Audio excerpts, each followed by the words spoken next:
ખેડામાં પૂરના પાણીને અટકાવતી સંરક્ષણ દિવાલ તોડાઈ રહી છે। વાત્રક નદી પાસે પૂર સંરક્ષણ દિવાલમાં મોટું ગાબડું પડી ગયું છે, જેમાં પૂરના પાણીને અટકાવતી આ દિવાલ જેને તોડતા લોકોમાં ભારે આક્રોશ છે।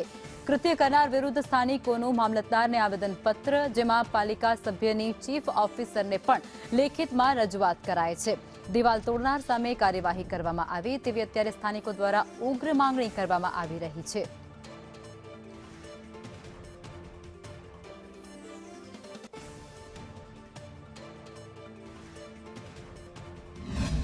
હવે અંગ્રેજોના વખતે જે પ્રોટેક્શન વોલ હતી એ રવિવારે અમે નહોતા અને જાણ બાર પાછની એ દિવાલ કોઈ અજાણ્યા સમય તોડી નાખી છે।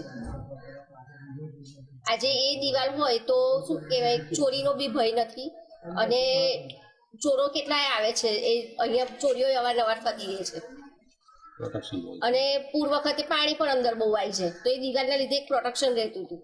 ત્યારે મેં જોયું તો આ તો મને ખબર નથી કે મારા વોર્ડમાં જ મારા પ્રોટેક્શન વોલ તોડી પાડી છે। મેં તરત જ મારા પાલિકાના એન્જિનિયરને પૂછ્યું, જાણ કરી। એન્જિનિયર કે અમે કોઈ આપણે પાલિકાએ કોઈ પરમિશન આપી નથી આ બાબતમાં। પછી મેં ચીફ ઓફિસરને સાહેબને ફોન લગાવ્યો। ચીફ ઓફિસર કે આપણે જે છે એ આપણે સોમવાર હું આવું એટલે આપણે કાયદેસરની કાર્યવાહી કરવાની કીધી છે। જેણે બી તોડ્યો છે એણે બી કાયદેસરની કાર્ય કરવાની કીધી છે।